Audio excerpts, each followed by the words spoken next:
चलिए स्टार्ट कर रहे हैं। गवर्नेंस टॉपिक चल रहा था, उसी में आता है आपका न्यायिक सक्रियता।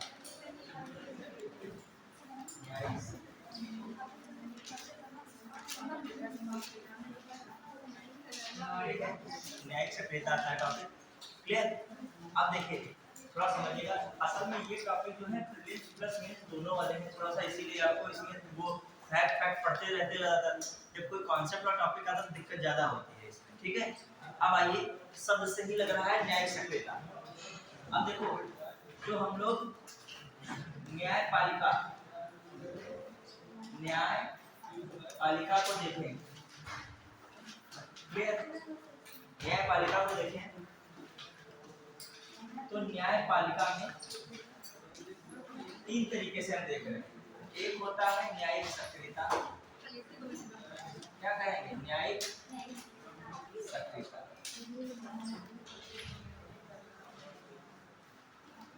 क्लियर?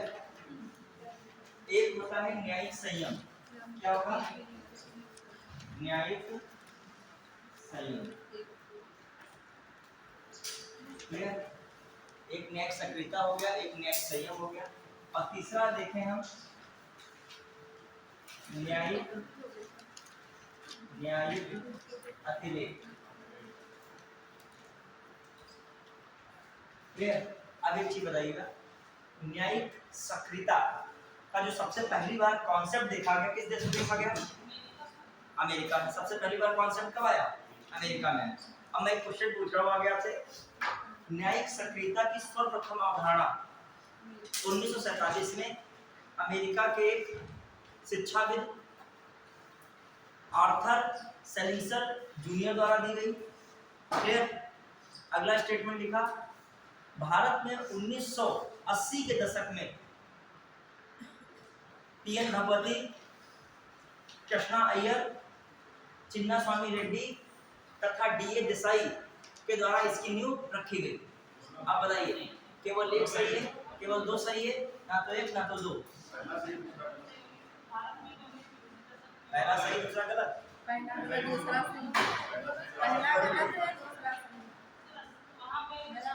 बताइए समझ पाए कि नहीं हमारा मतलब? देखो, कोई भी क्वेश्चन मतलब टॉपिक पढ़ो तो मैंने स्टार्टिंग की है कि मतलब बिल्कुल बेसिक से, अभी तो मैं बताऊंगा ये भी सब चलेगा। मैंने क्या कहा, न्यायिक सक्रियता, अभी मैंने उसकी अवधारणा बताई नहीं है, ये मतलब अवधारणा का जिक्र किया गया, इसके अंदर क्या ये नहीं बताया गया।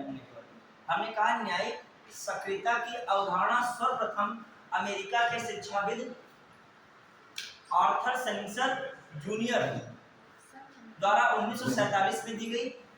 ठीक है, ये अवधारणा की बात मैंने कही। क्लियर? फिर आइए अगला स्टेटमेंट कहा, 1980 के दशक में भारत के न्यायमूर्ति पीएन भगवती, कृष्णा अय्यर, चिन्ना स्वामी रेड्डी, ये सब न्यायमूर्ति हैं। न्यायमूर्ति डीए देसाई ने इसकी नींव रखी, भारत में नींव रखी। देखिए, ये ऐसे बेसिक क्वेश्चन है, इसमें कोई बड़ा नहीं क्वेश्चन है। जनहित याचिका है तो जनहित याचिका भी किससे निकलता है, न्यायिक सक्रियता से। तो न्यायिक सक्रियता का सबसे पहला कॉन्सेप्ट है अमेरिका ने दिया, ये बात बिल्कुल क्या है, सही है यहाँ पर। फिर मैं कह रहा हूँ, सर्वप्रथम जब अमेरिका ने अवधारणा, सर्वप्रथम किसने जब अवधारणा दी, अमेरिका ने। लेकिन जो शब्दावली का प्रयोग किया, जुडिशियल एक्टिविज्म का जो सबसे पहले प्रयोग किया 1947 में आर्थर सेलिंसर जूनियर, या आर्थर जूनियर ही दिमाग में रख लो, आर्थर जूनियर ने दिया। ये बात बिल्कुल पहले लाइन क्या थी, सही थी। दूसरी लाइन में मैंने क्या बोला, 1980 के दशक में, 1980 के दशक में भारत में न्यायमूर्ति पीएन भगवती, न्यायमूर्ति कृष्णा अय्यर, न्यायमूर्ति चिन्ना स्वामी रेड्डी, न्यायमूर्ति डीए देसाई ने इसकी नींव रखी। भारत में बता रहा हूँ तो और सब बात सही है, लेकिन 1980 के दशक में रखी थी, 1970 के दशक में रखी थी। किसमें रखी थी, 1980 के दशक में जो जाओगे तो देखोगे पीआईएल की नींव रखी है। किसकी रखी है, पीआईएल की। थोड़ा सा मिस्टेक हमने यहाँ किया था, तो पूरी तरीके से देखा जाए तो केवल कौन है, एक सही है। चलिए, तो ये सब बातें इसलिए बता रहा हूँ, ये सब कॉन्सेप्ट के जो टॉपिक है, इसमें कॉन्सेप्ट भी रहता है, फैक्ट भी रहता है। चलिए स्टार्ट में भी लिख देते हैं। पहले तो ये बात अभी इसकी करते हैं, फिर उसकी बात कर रहे हैं।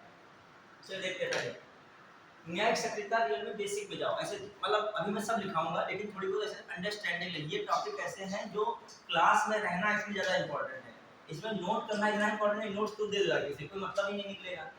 ये गवर्नमेंट जब से टॉपिक पढ़े होगे, नोट्स का इतना वैल्यू नहीं है। जितना आप क्लास में बैठते हो, समझते हो, हम कहते हैं गवर्नेंस के बारे में बताइए, समझाइए, तो आप लिख डालोगे। इसने क्लास पढ़ी होगी, कायदे से फ्रेमिंग की होगी, समझा के लिख डालेगा। कोई परिभाषा न न्यायिक सक्रियता की बहुत संविधान या किसी कानून के अंतर्गत दी गई है, सुप्रीम कोर्ट व्याख्या कर दे वो अलग बात होती। कहीं ऐसी परिभाषा एकदम कह दीजिए एकदम सटीक परिभाषा दी ही नहीं गई, न न्यायिक सक्रियता की दी गई है, न जनहित याचिका की दी गई है, न ही गवर्नेंस की दी गई है।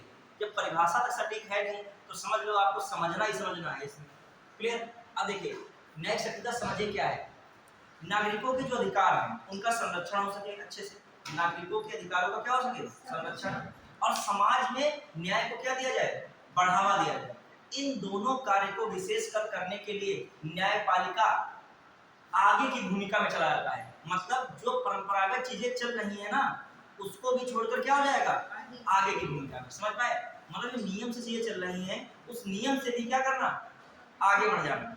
होता नहीं बहुत लोग घर परिवार में देखिए, यदि मान लीजिए कहा जाए कि इतने वर्क करना है, मान लीजिए कोई सपोज दैट कहा जाए सब्जी बनानी तो उसमें कहते हैं केवल आलू ही छीला जाए, मतलब किसी को दिया गया केवल आलू छील दीजिए और उसने प्याज भी छील दिया, लहसुन भी छील दिया, ठीक है, टमाटर भी काट दिया, उसने पूरा प्रोसीजर कर दिया।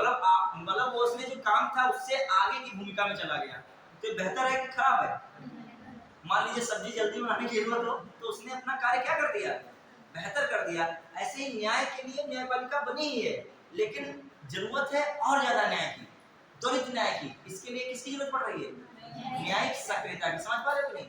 कोई एक लिखित परिभाषा नहीं है, इसको अंडरस्टैंड करना है, न्याय ही किया जाएगा। लेकिन एक जो नियम बना है कि जिस पर मुकदमा होगा, जो प्रताड़ित होगा वही न्यायपालिका में जाएगा, और जिस पर कोई मुकदमा नहीं है, उस मामले में शामिल नहीं है, वो न्यायालय में जाने की नौबत उसे नहीं है। लेकिन ऐसा भी इसने खारिज कर दिया, ये भी गलत है। कभी कभी होता है कि जो प्रताड़ित होता है वो मान लीजिए कमजोर है, दिव्यांग है, ठीक है, सामाजिक आर्थिक रूप से कमजोर है, नहीं पहुंच पा रहा न्यायालय तक, तो थर्ड पार्टी द्वारा उस मामले को लेकर कहां तक जाना न्यायालय में जाना, और न्यायालय द्वारा उस व्यक्ति को क्या दिलाना न्याय दिलाना। तो ये चीजें क्या है सब किसमें आएंगी? अब बताइए ये न्याय की भूमिका में आगे जाके काम कर रहा है कि नहीं? वरना इसका काम क्या था? काम क्या था? सिंपल काम यही था कि जो प्रतिवादी होगा न्यायालय जाएगा, मुकदमा लड़ेगा, उसे न्याय मिलेगा। वैसे काम तो न्यायालय का यही है ना, लेकिन उसने क्या कर दिया एक कदम आगे जाकर काम किया। यही क्या हुआ न्यायिक सक्रियता। सक्रिय को इंग्लिश में कहते हैं एक्टिव। हाँ, न्यायिक सक्रियता को इंग्लिश में कहते हैं जुडिशियल एक्टिविज्म। क्या कहते हैं? Judicial activism. अब देखो समझ पाए तो कुछ तो कॉन्सेप्ट दिमाग में आ गया होगा। ये सब पता तुमको मेंस 2022 में क्वेश्चन आया न्यायिक सक्रियता का, लिखने को आया, समझना लिखने को आया। स्टूडेंट न्यायिक सक्रियता के बारे में जाने नहीं पाए कि लिखें क्या। समझ लो कि नहीं? समझो इस बात को। आया था याद कीजिए, मैं भी मेंस दिया था 2022 का मेंस, तो मैंने न्यायिक सक्रियता उस समय पढ़ा था, ठीक है। फिर लिखने को आया तो बहुत लोग मेंस के बाद निकले न्याय सक्रिय रूप में चले तो सक्रियता है। समझ लो? तो आप सोच लो वो कोचिंग में वो टॉपिक पढ़ने के पा रहे हो जो 2022 के मेंस में आए हैं। समझ लो इतने इंपॉर्टेंट, जल्दी ही ना स्टूडेंट पढ़ते हैं टॉपिक को, ना ही टीचर भी इंटरेस्ट लेते हैं, और एग्जाम हॉल में सीधे सामने से एक लाइन आती है नेक्स्ट। अब समाज में इसकी जरूरत है, आप इसको छोड़ रहे हो तो दिक्कत है, क्योंकि मेंस में वही टॉपिक देता है ज्यादा जो कंटेम्परेरी मतलब समकालीन स्थिति में क्या है ज्यादा जरूरी है। बताओ इसमें न्यायिक सक्रियता की जरूरत है कि नहीं? मान लीजिए सड़क टूटी है, तो मैंने बताया था सड़क सार्वजनिक हित के लिए है ना, तो उसमें थर्ड पार्टी द्वारा क्या किया सकता है उस मामले को न्यायालय में उठा सकता है, और न्यायालय पीडब्ल्यूडी को आदेश दे सकता है कि आप क्या कीजिए जल्दी जल्दी सड़क बढ़ाइए, बता दे कि हॉस्पिटल पड़ता है, यहाँ एजुकेशन का स्कूल है, ठीक है। तो ये सारी चीजें किसमें आ जाएंगी? न्यायिक सक्रियता में। अब आइए चलिए बढ़ते हैं। देखो न्यायालय न्यायपालिका को देख रहे हैं, एक को किस रूप में कार्य करेगा? न्यायिक सक्रियता में। समझना, फिर मैं क्वेश्चन पूछूंगा, तैयार रहिएगा। एक बहुत जबरदस्त क्वेश्चन पूछूंगा तो अंडरस्टैंडिंग लाइएगा, ठीक है। फिर आइए देखो दो लर्निंग में बार बार कहता है कॉग्निटिव लर्निंग होती है, मोटिव लर्निंग होती है। कॉग्निटिव लर्निंग डायरेक्ट फैक्ट वो सब चीज में माहिर हो जाते हो, और एक होती है मोटिव लर्निंग जो आप क्या करते हो स्वयं समझते हो वही उसका उत्तर देते हो समझ के। तो दोनों लर्निंग याद रखना है ना। कोई लोग हम कोई स्टूडेंट को देखते हैं ना कॉग्निटिव में उस्ताद है ना किसमें है इमोटिव में, दोनों में मुस्ताद नहीं। कॉग्निटिव में कहते हैं आर्टिकल 165 पूछ ले, ठीक है, आर्टिकल अभी 87 पूछ ले फिर दिक्कत, 88 पूछ ले फिर दिक्कत, 85 पूछ ले फिर दिक्कत। ये कौन सी लर्निंग है उनकी? जो आपको फैक्ट वाली लर्निंग है। संज्ञानात्मक अधिगम वो भी नहीं क्लियर है। समझने वाले वो तो कतई क्लियर नहीं वो करेंगे ये तो कहानी है, कहानी से क्या मतलब होगा। जब कहानी सामने आती है तो मन यही करता है कि 2 लाइनें काश हमने इसमें पढ़ी होती। जब मेंस में क्वेश्चन आया न्यायिक सक्रियता का तो स्टूडेंट के मन में क्या रहा था, काश कहीं पन्ना वन्ना में तनिक 4 लाइन देखे होते, कुछ तो जान जाते क्या है। वरना जब आश्रम है, आश्रम आया तो जब स्टूडेंट के दिमाग में कुछ तो जाने आश्रम क्या है, सतत विकास है, सतत विकास लिखने को आया तो स्टूडेंट के दिमाग में ये चल रहा है सतत विकास है, कुछ तो जाने सतत विकास है क्या, मतलब फिर तो आप कुछ लिखोगे उसके बारे में। मेंस से मुझे टफ लगता है प्रीलिम्स एग्जाम। अभी मेंस में कुछ जानोगे काम चल जाएगा, प्रीलिम्स में सब कुछ जानना पड़ेगा। न्यायिक सक्रियता में क्वेश्चन ही पूछ लूंगा तो चारों ऑप्शन में आपको फेल करना पड़ेगा और लिखने में तो छोड़ भी दोगे कुछ नहीं। आइए देखिए, जो न्यायिक सक्रियता में तो मैंने बता दिया अभी कि नागरिक के अधिकारों का संरक्षण और समाज में न्याय को बढ़ावा देने के लिए न्यायपालिका द्वारा आगे बढ़कर भूमिका लेने से संबंधित है। क्या है न्यायिक सक्रियता। अब ये न्यायिक संयम क्या है, न्यायिक संयम और जो है न्यायिक अतिरेक, इंग्लिश में कह सकते हो रिस्ट्रेंट या पेशेंस या रिस्ट्रेंट यूज किया जाता है, जुडिशियल रिस्ट्रेंट। ठीक है, अब देखिए संयम का मतलब, संयम में रहना है। संयम का मतलब समझते हो, 3 चीजें होते हैं। संयम भी बहुत जरूरी है लेकिन कहीं कहीं संयम नहीं भी जरूरी है। ज्यादा संयम रखोगे तो डीएक्टिवेट कहीं कहीं हो जाता है। एक्टिवेट रहने के लिए क्या है, संयम के साथ साथ एक्टिव भी रहना है ना। देखिए क्या होने वाला है, ये हम लोग देखें विधायिका, विधायिका, ठीक है, फिर देखा जाए कार्यपालिका, कार्यपालिका, और फिर देखा जाए न्यायपालिका। क्लियर?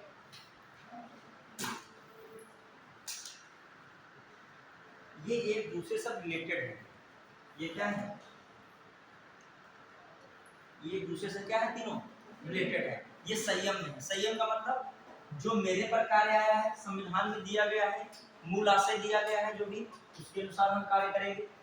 जो आपके लिए कर्तव्य दायित्व है उसका निर्वहन आप कीजिए, जो आपके दायित्व इत्यादि है उसका निर्वहन आप कीजिए। मतलब मैं आगे की भूमिका में नहीं जाऊंगा, जितना मूल संविधान में है या मूल आशयों में है, जो जितनी जरूरत है मैं उतना ही कार्य करूंगा।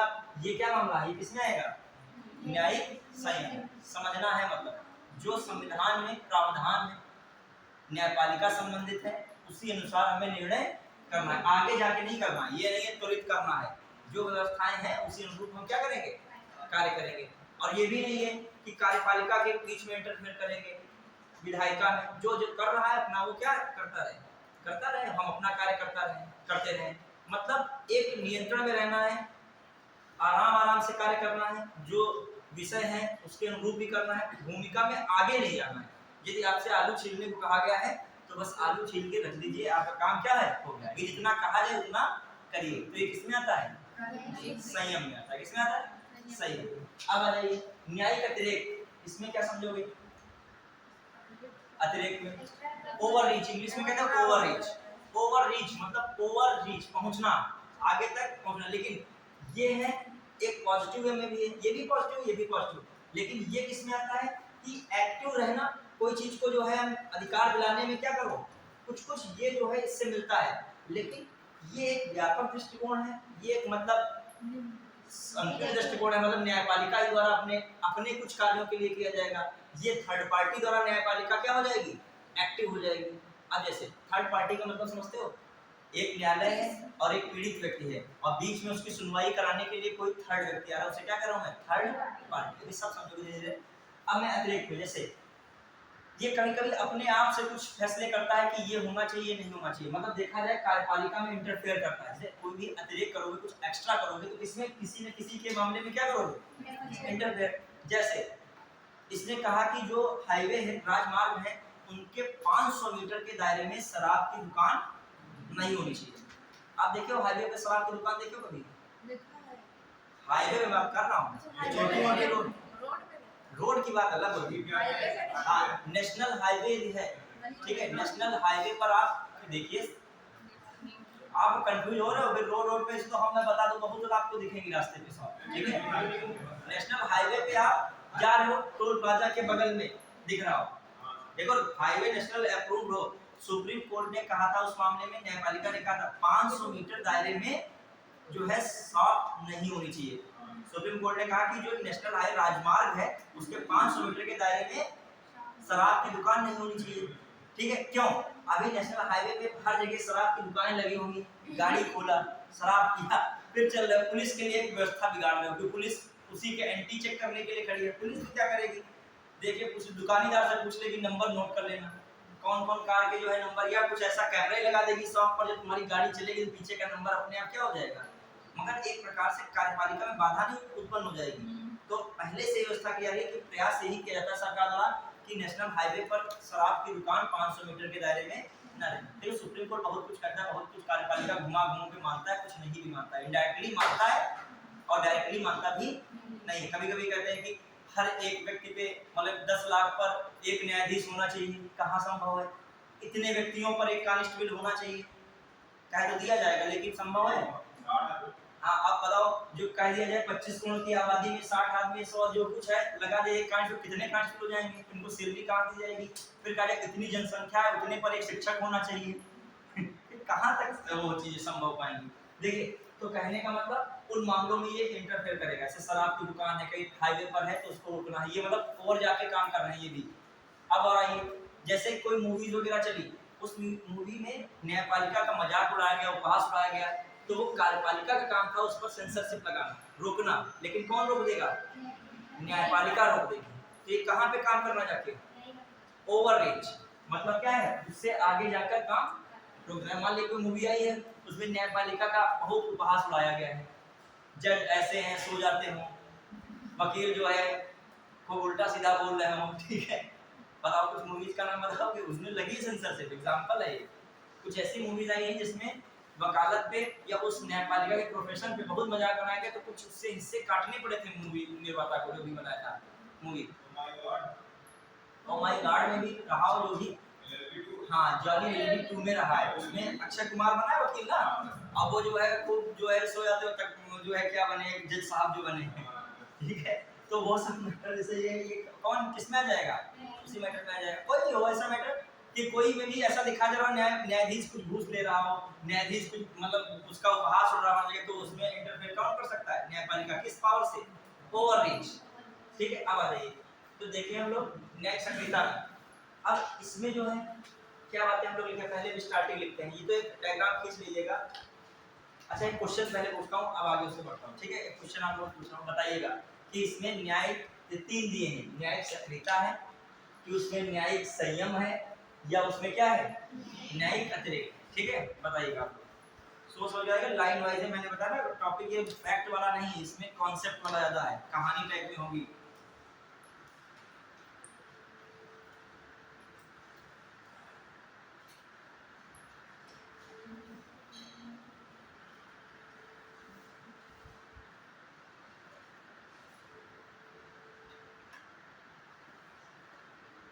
बताइए, देखो पहली लाइन लिखिए 1 2 3 4 लिखे हैं, ठीक है। 1 2 3 4 5 लिखे हैं, ठीक। क्या ऑप्शन लिखे हैं? 1 2 3 4 5। पहला लिखा है ऑप्शन, मतलब इसमें लिखा है कि निम्न कार्यों पर विचार करते हुए बताइए यह किससे संबंधित है, या किससे संबंधित है। और ऑप्शन में लिख दिया यहाँ पर ए है, बी है, सी है और कौन है? डी है। एक लिखा है न्यायिक सक्रियता और दूसरा लिखा है न्यायिक संयम और तीसरा लिखा है समीक्षा और फिर लिखा है न्यायिक अतिरेक। क्लियर? अब क्वेश्चन बोल रहा हूँ, क्योंकि क्वेश्चन बहुत बड़ी कहानी टाइप में है। 1 2 3 4 5 है लाइन, ठीक है। बताना है आपको कौन सी लाइन से बिलोंग कर रहा है, ठीक है। इसमें पहला लिखा है संविधान निर्माताओं का मूल आशय हो, समझना। पहले स्टेटमेंट क्या लिखा सबसे ऊपर, निम्न कार्यों पर विचार करते हुए बताएं ये किससे संबंधित है। पहला लाइन लिखा है संविधान निर्माताओं का मूल आशय से संबंधित हो, संविधान निर्माताओं का मूल आशय से संबंधित। ठीक, अगला पॉइंट लिखा, मतलब क्या लिखा है, कीवर्ड मूल आशय। मतलब मूल आशय का मतलब जो संविधान निर्माताओं ने संविधान में बताया है उसके अनुसार मामला। ठीक है, फिर पूर्व के मामलों के निर्णय, ये कोई भी मैटर है वो पूर्व के मामलों के किससे जुड़ी है, के निर्णय से। क्लियर। फिर अगला बताइए, अगला लिखा है न्यायालय को नीति निर्माण का कार्य दूसरों के लिए छोड़ देना चाहिए। दूसरों के लिए छोड़ देना चाहिए, किसके लिए छोड़ देना चाहिए, मतलब जो कुछ कार्य है क्या करना चाहिए, नीति निर्माण का कार्य किसके लिए छोड़ देना चाहिए, दूसरों के लिए छोड़ देना चाहिए। फिर जो लिखा है, वे अपने निर्णय द्वारा नई नीतियों की स्थापना करने की प्रवृत्ति से स्वयं को रोकते हैं। मतलब बहुत चीजों में स्वयं को क्या करते हैं, रोकते हैं, रोकते हैं स्वयं को। ठीक है। और फिर अगले स्टेटमेंट लिखा है, वे दृढ़ता से संविधान के प्रावधानों के आधार पर ही निर्णय करते हैं। संविधान के जो प्रावधान के आधार हैं उसी पर क्या करते हैं, प्रावधान के आधार पर रहते हैं, प्रावधान के आधार पर निर्णय करते हैं। तो बताइए इनमें से कौन सा मिल रहा है तुम्हें, कौन सा चीज दिख रहा है। हाँ बताइए क्या बता रहे हो, इधर से बताइए, इधर पूछिए। हाँ क्या दिख रहा है, देखिए मैंने बताया फिर से, जो संविधान निर्माताओं के मूल आशय से संबंधित हो। ठीक है। फिर अगला लिखा है, पूर्व के मामलों के आधार पर निर्णय किया जाता हो। फिर ठीक है, फिर आइए, बहुत सारे नीति निर्माण के कार्य दूसरों पर छोड़ दिए जाने चाहिए। फिर जो है बहुत सारे कार्यों में स्वयं को रोकना भी है। ठीक है। फिर जो संविधान में दिए गए प्रावधानों के अनुसार कार्य करना है। ये किस कौन बता रहे हैं, देख बोलो एक बार, न्यायिक संयम रहता है, बाहर में क्यों धीमे हो जाते हो, संयम वाला क्या न्यायिक संयम बता रहे हैं। और इधर नहीं सर, इसमें आधा संयम के आप बताइए, अब तुमको चार ऑप्शन दिए हैं, ये बताना इनमें से एक ही रहेगा ना, इनमें से ये होगा या ये होगा या ये होगा, ये होगा, संयम भी होगा। कौन होगा। और असंयम वाला पीछे, और बताइए, ये विषय बताया है ना, वो फैक्ट के चक्कर में होगा ना। हाँ ऑप्शन जब ओएमआर में चार ही होते हैं तो एक ही रखना होगा। मैं इससे तो कोई विकल्प दिया नहीं, ए और बी दोनों हमने क्या दिया, ये दिया ये दिया ये दिया ये दिया, बस। न्यायिक कौन होगा, न्यायिक संयम। तो किसको टिक मारोगे, न्यायिक संयम को। आप समझिए न्यायिक संयम से क्या सही निकला। देखिए मैंने आपसे बताया था मूल आशय के अनुसार चल रहे हैं, संविधान में दिया है, संविधान के प्रावधान के अनुसार रहेंगे, ये भी बात वही है। फिर क्या है, नीति निर्माण के कार्यों को दूसरे पर छोड़ते हैं। दूसरे पर छोड़ने का मतलब ये विधायिका वाला कार्य तो विधायिका को देंगे, कार्यपालिका का कार्य किसको सौंपेंगे, कार्यपालिका को सौंपेंगे। तो इसमें इतना कंफ्यूज क्यों होगा। फिर अगला जो मैंने कहा, जो पूर्व के मामलों के अनुसार निर्णय देंगे, कुछ नया नहीं करना चाह रहे हैं, जो पूर्व में निर्णय जिस आधार पर दिए गए उसी आधार पर क्या देना है, निर्णय देना है। ये सब बातें किससे प्रकट, किसकी लग रही है, न्यायिक संयम। समझ पाए कि नहीं, क्लियर है कि नहीं बताइए। अब आ जाइए एक और क्वेश्चन देखिए, देखो मैं कह रहा हूं इसीलिए जो है कॉन्सेप्ट पे रहिए, विचार की जो मैं बोलता हूं उस पर विचार करो। संयम में कुछ नया नहीं करना है, आगे जाके नहीं काम करना है, जो चल रहा है उसी अनुसार रहना है, बस इतना दिमाग में जिसके रहा वो चारों विकल्प के हिसाब से देख के क्या टिक मार देगा, नेक्स्ट संयम। फिर आइए क्वेश्चन देखिए, इसमें बताना है 1 2 3 4 के हिसाब से। इसमें क्या ऑप्शन है, मान लीजिए हमने दे दिया ऑप्शन पहले लिख दिया 1 2 2 3 4 और विकल्प यही है, और जो दिया 1 और 4 और फिर डी क्या है, सभी। पहला स्टेटमेंट क्या दिया सुनिएगा, न्यायिक सक्रियता, पहली बार क्वेश्चन दिया है क्या पूछ रहा है इसमें है, न्यायिक सक्रियता संबंधित क्या सही है, न्यायिक सक्रियता से संबंधित सही है।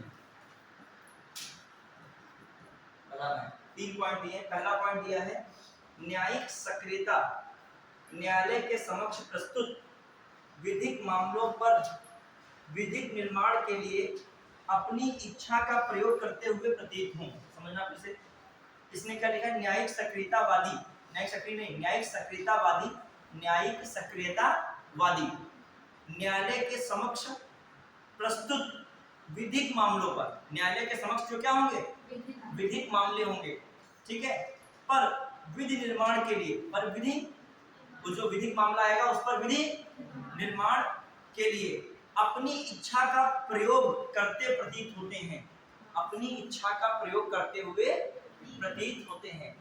समझना, इसमें क्या लिखा है, न्यायिक सक्रियतावादी न्यायालय के समक्ष प्रस्तुत विधिक मामलों पर विधिक निर्माण के लिए, जो प्रस्तुत विधिक निर्माण पर विधिक निर्माण के लिए अपनी इच्छा का प्रयोग करते हुए प्रतीत होते हैं, ठीक है, पहला स्टेटमेंट।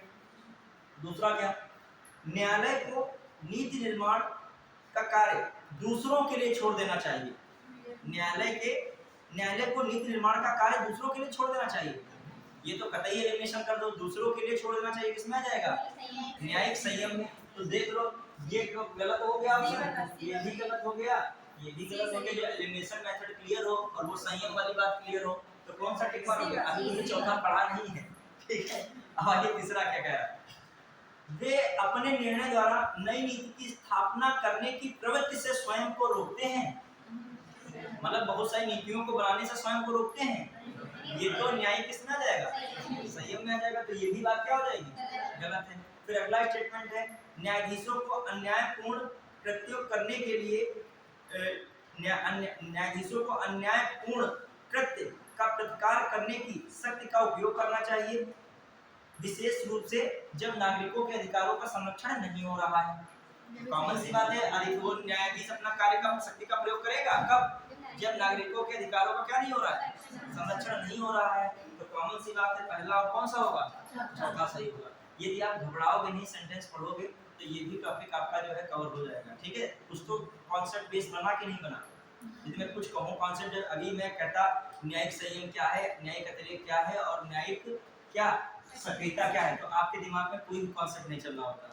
अब थोड़ा थोड़ा कॉन्सेप्ट चल रहा है कि उसमें चल रहा है संयम में, संविधान के अकॉर्डिंग और पहले वाले निर्णय के अकॉर्डिंग, दूसरे के लिए क्या करना, कार्य छोड़ना जो दूसरे के हिसाब का है, नीति निर्माण में भी दूसरे पर छोड़ना, ये सब किसमें आएगा, न्यायिक संयम। न्यायिक सक्रियता के मामले में क्या सब है, आगे जाकर नागरिकों के अधिकारों और सामाजिक न्याय को बढ़ावा देने के लिए कार्य करना, ठीक है। अतिरेक का कोई मैटर रहता नहीं जाता है, तो यही है।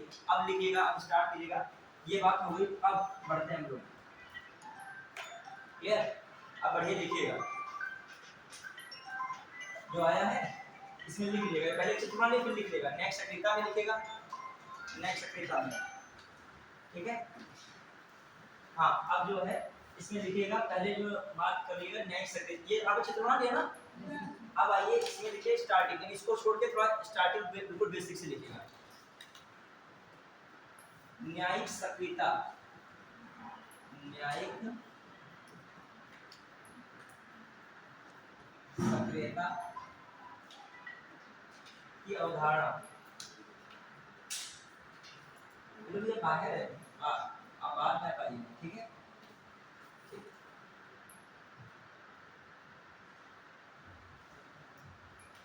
ठीक है, अब देखिए न्यायिक सक्रियता की अवधारणा लिख लीजिएगा। न्यायिक सक्रियता की अवधारणा सर्वप्रथम अमेरिका,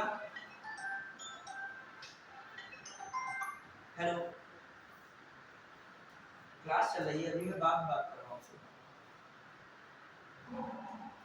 हाँ ठीक है। लिखिएगा न्यायिक सक्रियता की अवधारणा सर्वप्रथम अमेरिका में प्रतिपादित हुई, सर्वप्रथम अमेरिका में प्रतिपादित हुई। न्यायिक सक्रियता की अवधारणा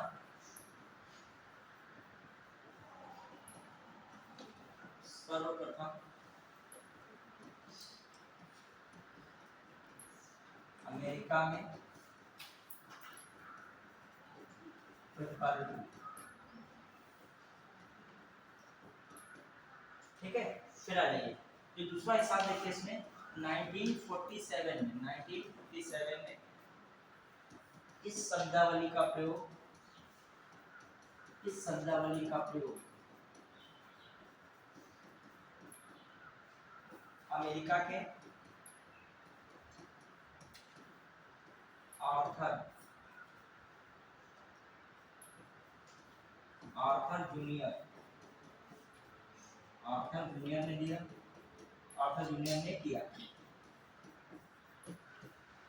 क्लियर। फिर आ जाइए दूसरी बात जो देखिए, न्यायिक सक्रियता का वास्तविक अर्थ भारत में देखा जाए 1970 के दशक में, 1970 के दशक में, ठीक है, 1970 के दशक में कौन है न्यायमूर्ति? न्यायमूर्ति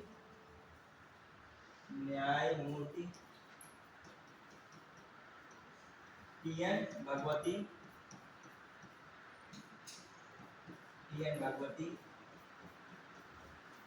ठीक है, टी.एन. भगवती। फिर दूसरे कृष्णा अय्यर, बी.आर. कृष्णा अय्यर, न्यायमूर्ति लिखेगा, न्यायमूर्ति है, न्यायमूर्ति बड़ी मुश्किल से मिलता है, सब लोग लिखेगा कृष्णा अय्यर। फिर देखा जाए न्यायमूर्ति चिन्ना स्वामी रेड्डी,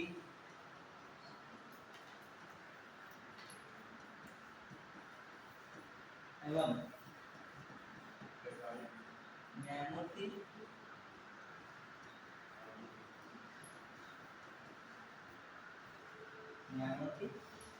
D.A. देसाई,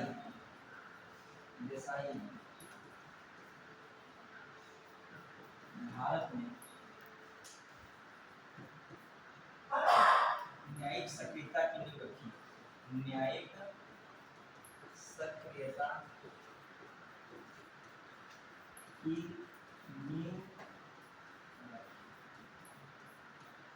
क्लियर, बढ़ा के चलिए दिमाग में रखेगा। ये तो हमने बेसिक बताया है क्या न्यायिक सक्रियता की पहली बात अमेरिका में यूज हुई, और फिर उसके बाद वहां पर यूज किसने किया?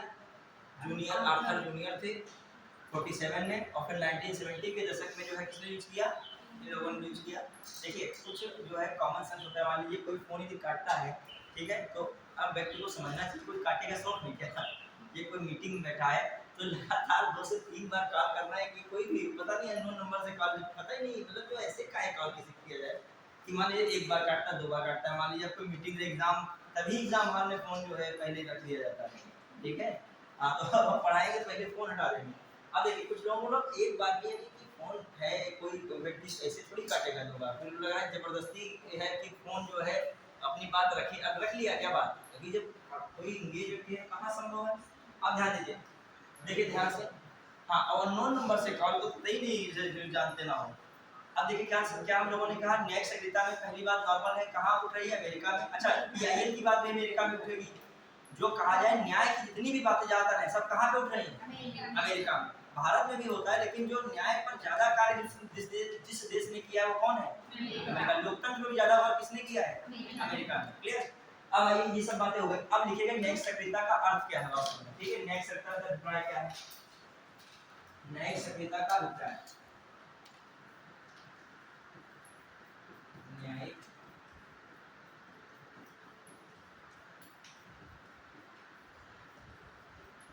सक्रियता का अभिप्राय, न्यायिक सक्रियता का अभिप्राय क्या समझ सकते हो? सिंपल है, साधारण शब्दों में क्या कहा जाता है न्यायिक सक्रियता के अंतर्गत कौन सी चीज आती है? मैंने पहली बात बताई थी आपको, क्या है? नागरिक के अधिकारों का, नागरिक के अधिकारों का संरक्षण, नागरिक के अधिकारों का क्या करना? संरक्षण करना, तथा समाज में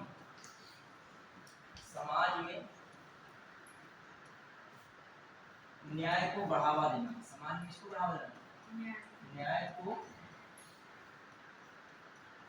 बढ़ावा देना, समाज में न्याय को क्या देना?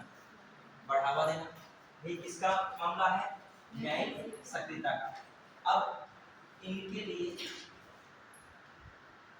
इन सभी चीजों के लिए, इन सभी के लिए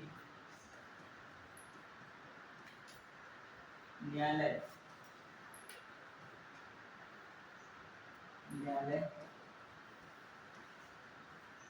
आगे की भूमिका में जाकर, आगे जाकर इस भूमिका में कार्य करता है,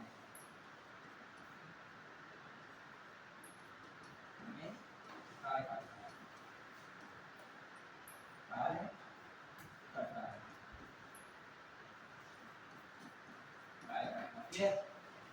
मतलब न्यायालय आगे बढ़कर इसके लिए क्या करेगा, कार्य करेगा। किस मामले में? न्यायिक सक्रियता का अभिप्राय जो है कौन सी चीजों से है? जब नागरिक के अधिकारों का संरक्षण की बात हो, समाज में न्यायिक व्यवस्था को बढ़ावा देने की बात हो, तो न्यायपालिका क्या करेगा? जो चीजें परंपरागत हैं उससे भी आगे जाके क्या कर सकता है, कार्य करता है, उसमें भूमिका निभाता है। अब आइए जैसे इसमें क्या हम लोगों ने देखा था न्यायिक सक्रियता में कुछ न्यायिक सक्रियता, न्यायिक सक्रियता, सक्रियता के अंदर जो है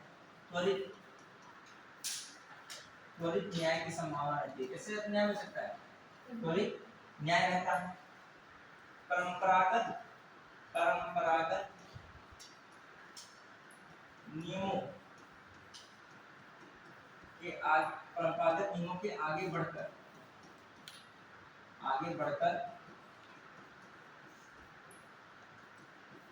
न्याय में भूमिका। ठीक है। अब आइए इसे एक और चीज समझे, जो है और चीज समझे। अभी बहुत सारी चीजें आएंगी, अब और एक चीज समझ रहे तो मैं संक्षेप में बता रहा हूँ। अब आइए एक और बात क्या है, इस तरीके से और हम क्या समझ सकते हैं, जैसे कार्यपालिका है, विधायिका है। जो न्यायिक सक्रियता है क्या करता है, जो सरकार के दो महत्वपूर्ण अंग हैं, कौन है? कार्यपालिका और विधायिका, उनको अपने दायित्वों का निर्वहन करने के लिए क्या करती है, बाध्य करती है। क्या करती है? कहीं ऐसा स्टेटमेंट हो न्यायिक सक्रियता से अभिप्राय है, उसमें एक ऐसा स्टेटमेंट दिया हो कि सरकार के महत्वपूर्ण अंगों कार्यपालिका और विधायिका को अपने दायित्वों के निर्वहन के लिए बाध्य करना। तो ये भी बात किसकी सही है? न्यायिक सक्रियता में। ये भी लाइन लिख लीजिएगा, न्यायिक सक्रियता में क्या है। अब जैसे इस बात को समझिए, कार्यपालिका और मान लीजिए इधर विधायिका।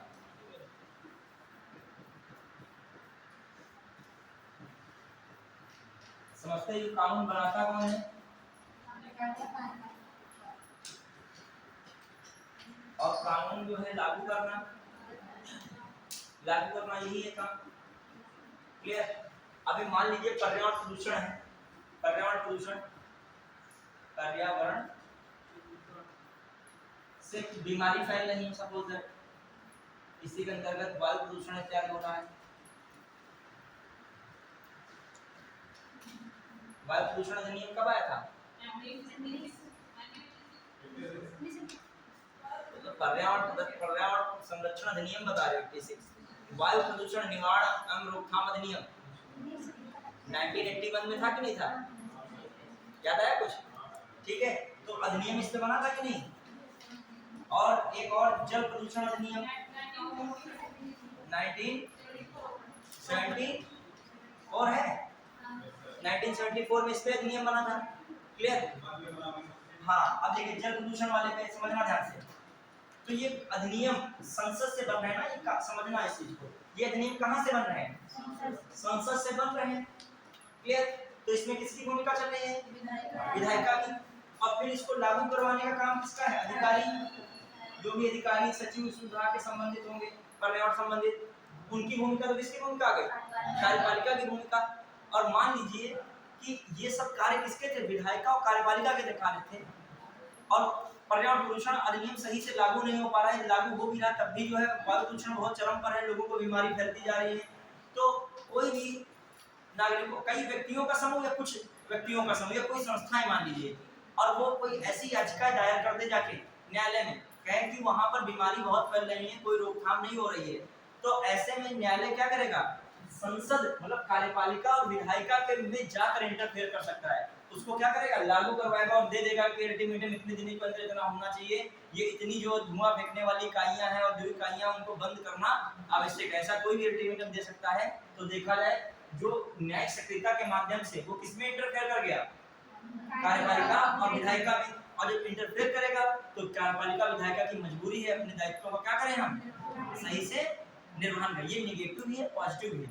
नेगेटिव क्यों है? अभी जो संविधान में व्यवस्था रखी गई है, कार्यपालिका का काम कानून लागू करना, विधायिका का काम कानून बनाना है, न्यायपालिका का काम समीक्षा करना। लेकिन यहाँ तो अब क्या शुरू हो रहा है, कार्यपालिका का भी काम कौन करने लगा? न्यायपालिका। विधायिका का भी कौन काम करने लगा? न्यायपालिका। तो एक हिसाब से ये चीजें गड़बड़ भी हो जाती हैं, तो एक नेगेटिव इम्पैक्ट है। लेकिन पॉजिटिव इम्पैक्ट क्या है कि ये दोनों जो है कार्य करने के लिए क्या होंगी?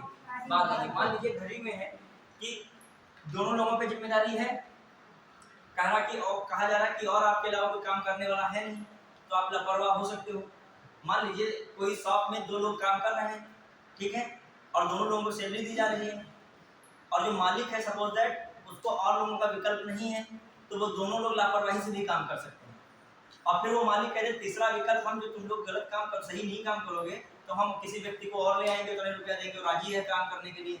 अब बताओ दोनों लोग अपने हिसाब से क्या करेंगे? बताइए, सही काम करेंगे कि नहीं? प्रेशर पड़ रहा है ना, अब इन पे प्रेशर है कि हम नहीं काम करेंगे, सीधे कौन काम करवाने लगेगा? न्यायपालिका। तो काम अपना ढंग से कीजिए। तो ऐसे में भी कौन सबसे ज्यादा भूमिका निभा रहा है? न्यायिक सक्रियता। तभी इसको मेंस में रखा जाता है क्योंकि ये वर्तमान में इसकी क्या पड़ रही है? जरूरत। लेकिन अभी निगेटिव इम्पैक्ट भी देखोगे बहुत सारे। अभी समझोगे कैसे निगेटिव इम्पैक्ट है।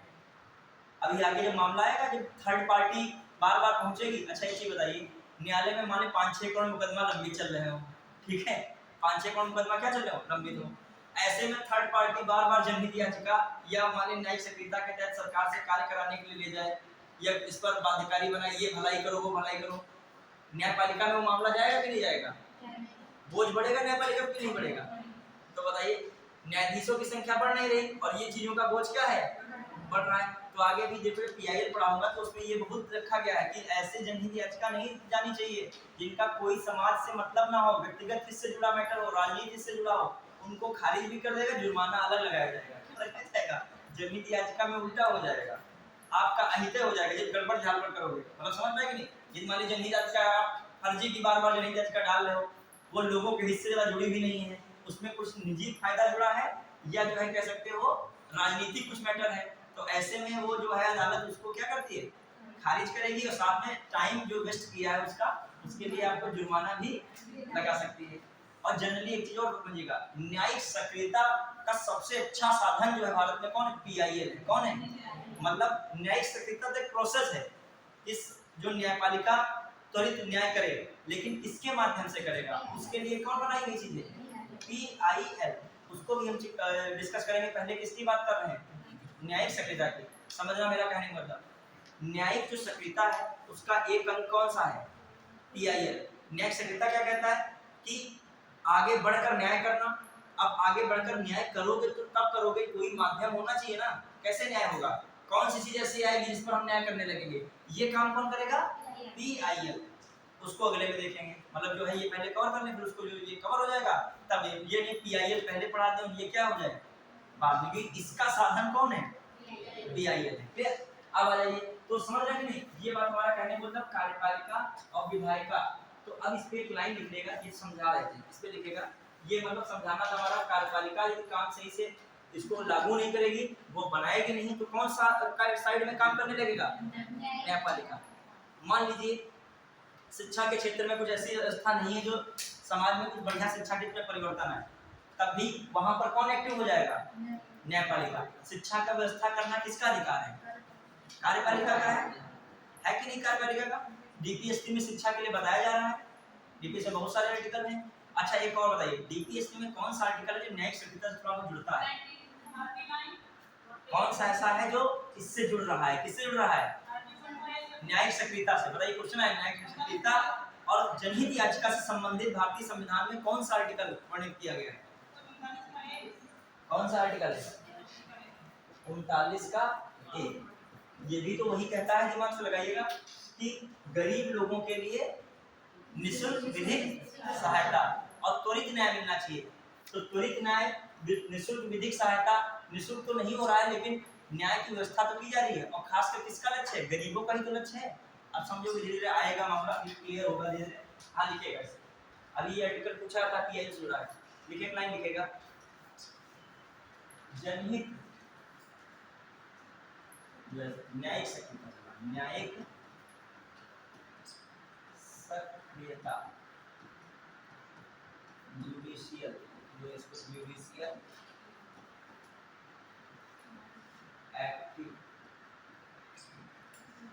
एक्टिविज्म, जुडिशियल एक्टिविज्म, न्यायिक सक्रियता क्या करेगी? कार्यपालिक सरकार के दो अंगों, सरकार के दो अंगों, कार्यपालिका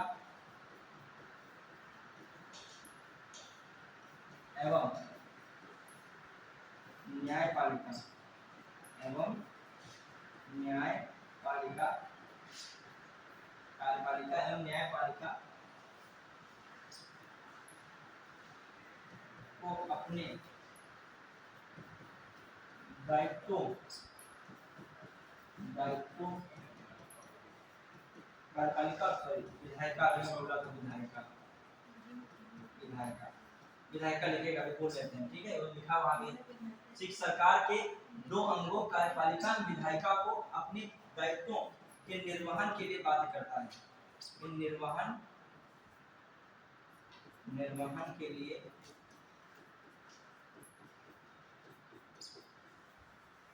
बाध्य करता है, बाध्य करती है न्यायिक सक्रियता। कौन? न्यायिक सक्रियता क्या करती है? जो सरकार के दो महत्वपूर्ण अंगों कार्यपालिका एवं विधायिका को अपने दायित्वों के निर्वहन के लिए बाध्य करती है। ये कौन कर रहा है? न्यायपालिका। ऐसा स्टेटमेंट है, कौन कर रहा है? न्यायिक सक्रियता। क्लियर? अब आ जाइए एक बात समझिए। एक केस आया था जीजा घोषवाद, ठीक है, जीजा घोषवाद।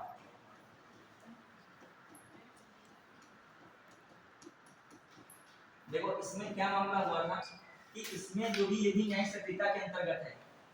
इसमें देखिए एक और न्यायिक सक्रियता में मैटर होता है कि सुप्रीम कोर्ट और हाई कोर्ट, न्यायालय जो भी है वो अपने आप भी संज्ञान ले सकता है। आप नहीं भी गए हो तब भी क्या कर सकता है?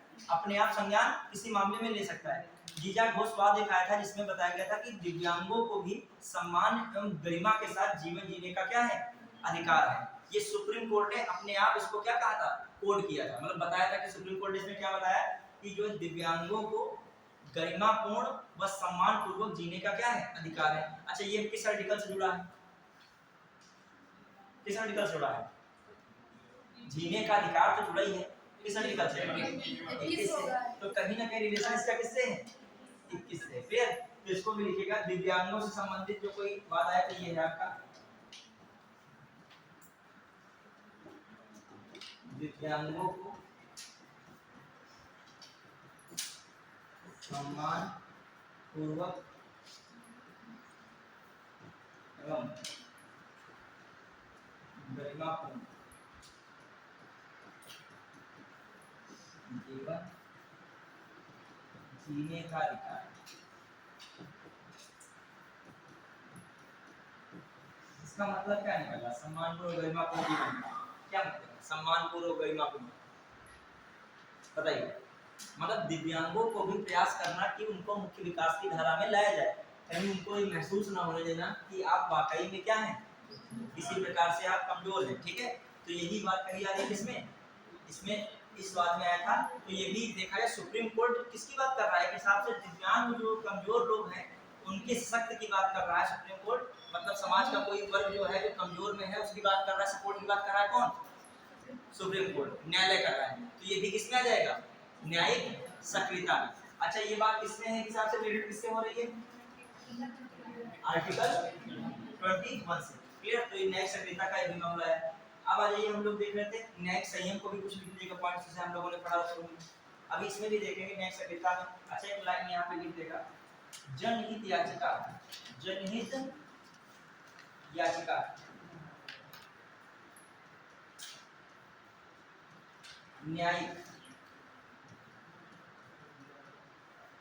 संयम का प्रमुख साधन। न्यायिक संयम का क्या है? प्रमुख साधन। तो देखा जाए जनहित याचिका का वर्ड आ रहा है, इसको भी बात देखते हैं। पहले जो है इसका जो है न्यायिक संयम, न्यायिक सक्रियता, न्यायिक सक्रियता, न्यायिक सक्रियता का क्या है? प्रमुख साधन है। क्वेश्चन आ जाए न्यायिक सक्रियता का साधन है, निम्नलिखित में 4 ऑप्शन दे दे, तो उसमें कहीं जो ऑप्शन दे दे कौन सा? जनहित याचिका, उसी को आप क्या करेंगे? टिक लगाएंगे। क्लियर? पढ़ा है? चलिए अब आ जाइए, कुछ बातें किसमें लिख लिखेगा, न्यायिक संयम में लिखेगा।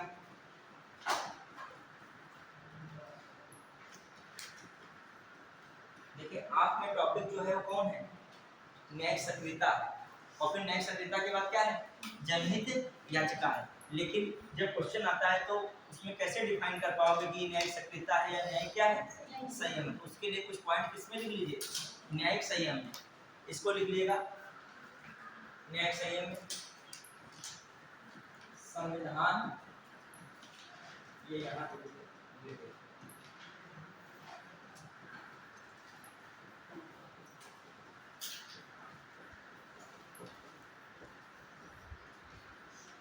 संविधान निर्माताओं, संविधान निर्माताओं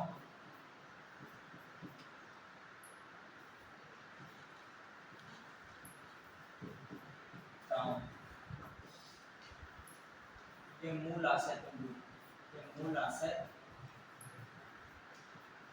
के अनुरूप,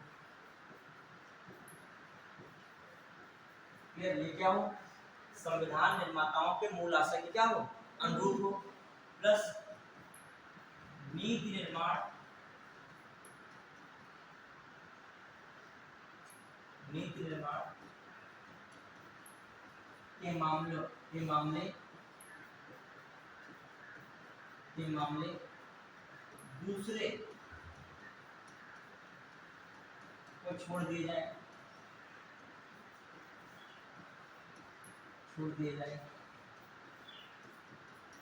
कि दूसरे को छोड़ने का मतलब वही, किसको, कार्यपालिका और विधायिका,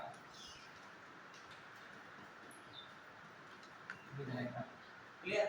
फिर जो दूसरा देखा जाए, दूसरी बात हम लोग रखें, पूर्व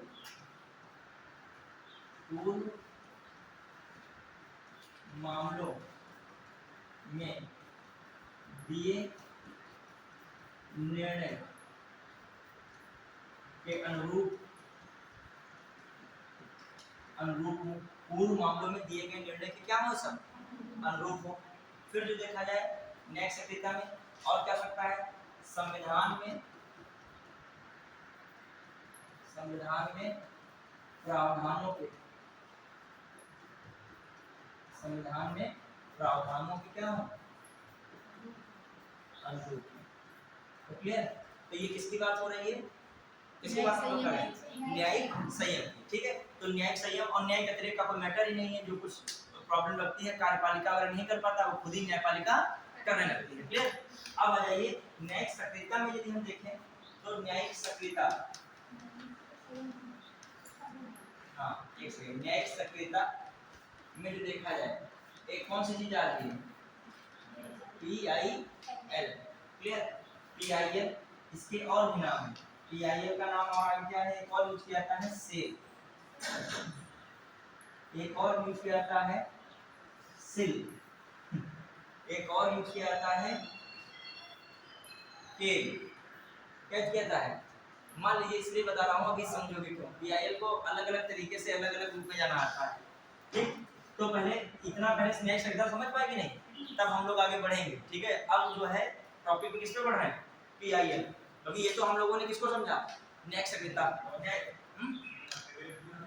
अतिरेक में वही है, कुछ मामलों में जरूरत पड़ने पर न्यायालय का कार्यपालिका विधायिका में क्या करना, हस्तक्षेप करना, ठीक है, इंटरफेयर करती है। कुछ मामले से मान लीजिए कोई पिक्चर है, सेंसरशिप लगाना, एक राज्य की तरह कोई बनी हुई जो एक समिति होगी या कोई योजना होगी या कोई विभाग होगा, वो उसको करना चाहिए था, लेकिन किया किसने, न्यायपालिका ने। तो न्यायिक सेंसरशिप एक हिसाब से लगा दी है। मान लीजिए जो बताया गया कि सड़क के आसपास, राजमार्ग के आसपास 500 मीटर के दायरे में कोई शराब की दुकानें ना हो, ये भी बताया जा रहा है, अतिरेक मतलब एक्स्ट्रा बताया जा रहा है, किसके द्वारा, न्यायालय द्वारा। कोई कह नहीं रहा है, याचिका नहीं डाल रहा है, न्यायालय अपने आप उसको क्या कर रहा है, संज्ञान में ले रहा है, ठीक है। तो न्यायिक सक्रियता से मतलब यही है, क्लियर।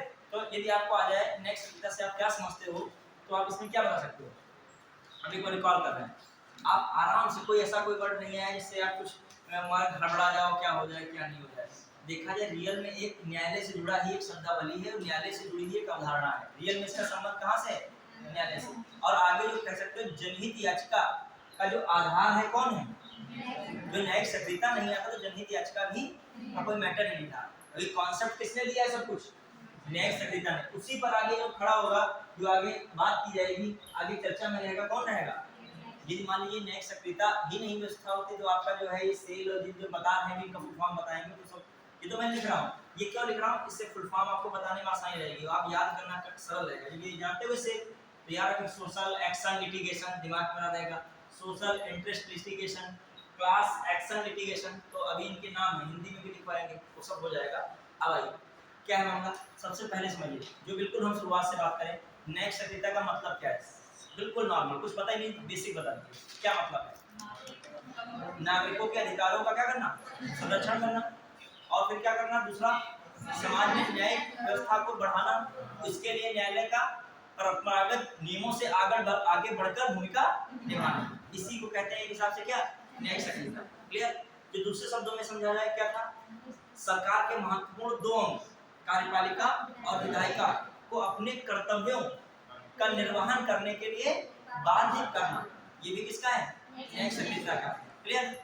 इसमें खासकर ये होता है न्यायिक सक्रियता को अभी समझोगे बहुत सारे वाद आए हैं, इस सारे केसेस पीआईएल में आपको मिलेंगे। जैसे एक विशाखा वाद आया, विशाखा बनाम राजस्थान वाद, ठीक है।